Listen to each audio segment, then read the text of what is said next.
Oh, alright, I do believe that is an oro worm. I did not expect it to be this large. Seems like it's 50 to 100 times bigger than the player. Oh wow, and I did not expect for it to open its mouth in that way. That's a false mouth. Oh boy, he's gonna consume me.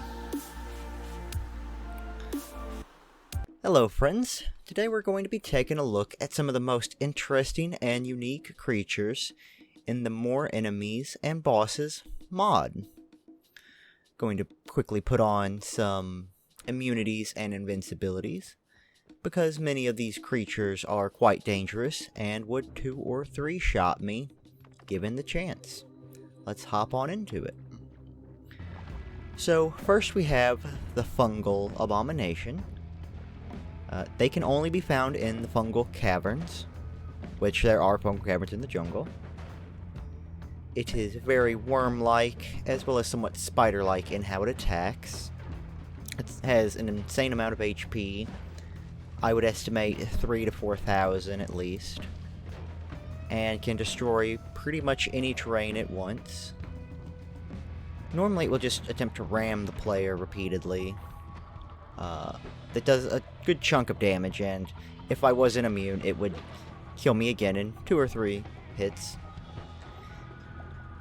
If you are able to kill one, though, they do drop a fair amount of gold. Let's see if we can get there. Should just be a few more bombs, and there we go. So once he's defeated, you can claim your reward of about 1,500 gold, which is pretty good, being as this can be encountered on the 2nd floor if you search. You can also consume its body for a very high amount of the trippy substance, so you can hallucinate if you so desire. Next up, we have the worm tank. The worm tank is a large mechanical worm that appears in the high sea base area. Oh boy, I would love to discuss that massive pile of rotten flesh right now, but we don't have time. It just burrows through the terrain like any other worm, and seemingly doesn't care much for the player. Although it will attack sometimes, but mostly does its own thing. If you're familiar with Terraria, it is quite similar to the Destroyer. Worm tank is quite resilient. I don't believe it has any normal attack, or any attacks other than ramming the player. If you attack it, it is quite resilient, again, as would be expected for a giant mechanical worm. Let's see if we can manage to slay him real quick. Okay.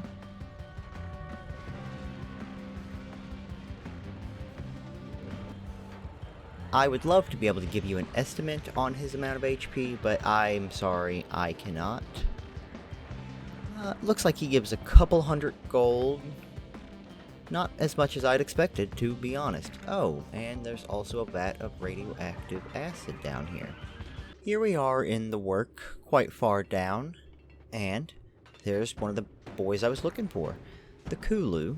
It is a large, spider-like eldritch creature that has various forms of attacking, and it pursues the player in a strange way, because it has the ability to destroy any terrain. However, it rarely does so. When it can get to the player, it attempts to attack by means of projectiles, ramming the player, shooting various tentacles, as well as attempting to attach a tentacle that homes in on the player quite aggressively. But he is pretty easy to escape if you have methods of breaking terrain. Here we have the oro worm. However, he seems to be a bit preoccupied fighting another NPC. I gotta say, that skull thing is quite tanky to survive this many chomps from a giant worm. Oh, it seems our friend the Kulu is back and would like to he would like to be in the spotlight a little longer. So we shall allow him.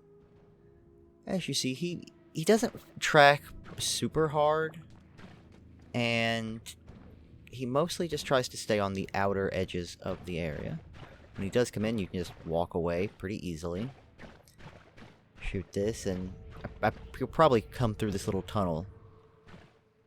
Yeah, oh, yeah, there he comes. Oh, I wonder if I can get his little tentacle to follow me through that little tiny gap there. Oh, almost. Nope.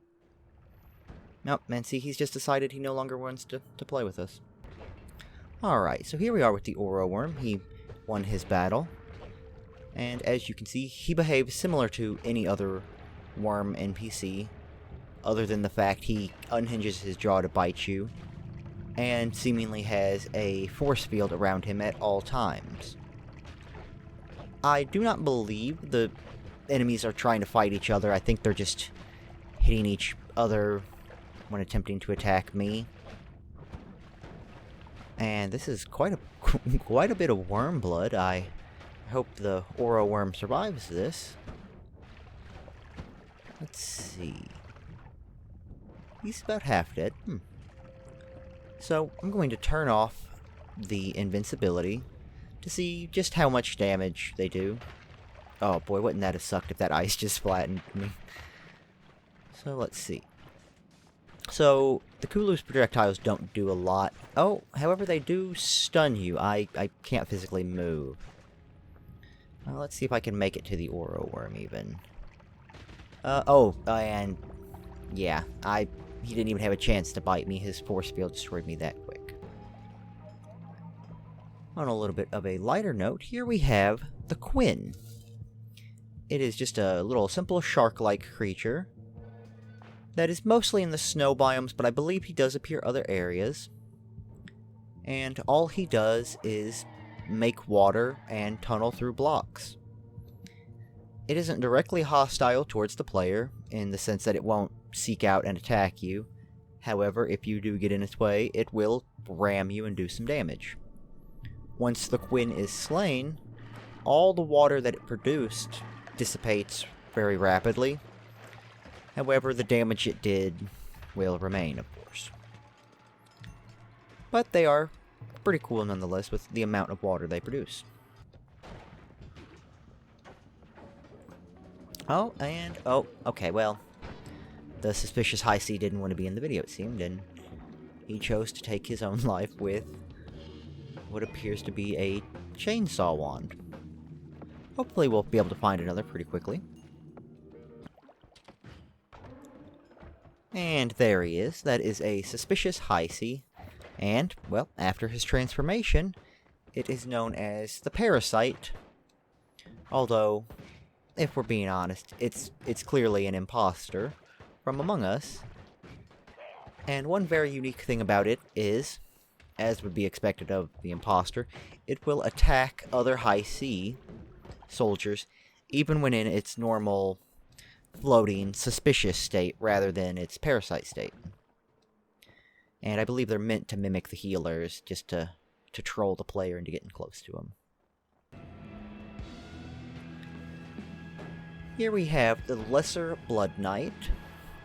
He is a cool dark magician-like wizard that has various different blood magic spells, and he wields a sword.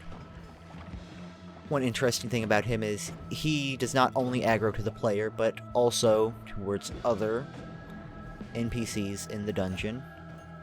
And I don't know, he's cool to just watch fight and cast different spells. He's cast some kind of little blood barrier there and making other NPCs bleed. He really wants to hit me with a sword. But his shield does not make him fully immune, although it does block some shields. And whenever you're in his presence, there of course will be blood everywhere. He makes the area look quite gruesome, as he causes everything to bleed. Let's go ahead and free this ghostly worm here, so that they can continue their battle and see who wins it. And he's off. Oh, wow, that was tragic. Well, on a lighter note, let's go ahead and take a look at this baby mammoth and the larger normal mammoth. They are two completely passive animals added. They're quite adorable and unique to the snow biome. Thank you for watching. I hope you enjoyed. If there's any creatures you have an interest in, please leave a comment and I'll do my best. I'll see you in the next one. Bye!